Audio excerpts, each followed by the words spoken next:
வணக்கம் தமிழக மக்களே. சிஎம் சார், என்ன சார் உங்கள் வாயிலிருந்து வரும்?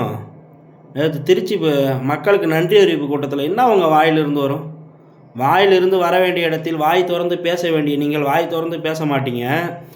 உங்களை எதிர்க்கட்சி ஏதாச்சும் கேட்டுச்சுன்னா வாயிலிருந்து வந்துடும். என்ன வாயிலிருந்து வரும் சொல்லுங்களேன், நாங்களும் தெரிஞ்சுக்கிறோம். முதலமைச்சர் வாயிலிருந்து என்ன வருகிறது என்று நாங்களும் தெரிந்து கொள்கிறோம். மக்களை கவர்ச்சியால் வாக்குகளை வென்றவர்கள் நீங்கள் என்று நாங்கள் சொல்லலை. நேற்று கூப்பா கிருஷ்ணா உங்களை பக்கத்திலே வச்சுட்டு இந்த கவர்ச்சியில் எங்கிருந்து மக்களிடம் எவ்வளோ வாக்கு பெற்றீர்கள் என்று சொல்லும்போது மென்மையான சிரிப்பு சிரித்தீர்களே, அப்பொழுது எங்கே போச்சு உங்கள் வாய்? எங்கே சார் போச்சு உங்கள் வாய்? கர்நாடகாவில் டிகே சிவகுமார் முதலமைச்சர் அவர் பேசுகிறாரு, மேதாகான அணை கட்டியே தீர்வோம், தமிழ்நாட்டால் என்ன செய்ய முடியும்னு கேட்குறாரு சார். அப்போ எங்கே சார் போச்சு உங்கள் வாய்?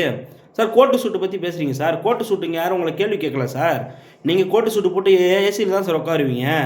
கோட்டு சூட்டுக்கு யாரும் மக்கள் உங்களை கேள்வி கேட்டாங்களா சார்? ஏன் சார் தற்காப்பு அரசியல் பேசுகிறீங்க? உன் கட்சிக்காரன் சார், உன் கட்சிக்காரனும் கூட்டு பாலியல் பண்ணிருக்கானு சார். இன்றைக்கி நியூஸ் வந்திருக்கு சார். அதை பற்றி பேசுங்க சார். அதை பற்றி நாங்களாம் திமுக எதிர்கட்சி கேள்வி கேட்டுச்சுன்னா 6 மாதம் சும்மா இருக்கிறேன்னாங்க. 6 நாளில் கேள்வி கேட்குறேன். என்னை பார்த்தா பயமானு கேட்குறீங்க. 6 நாள்லேயே உங்கள் ஆட்சி லட்சணம் தெரியுதுங்க சார்.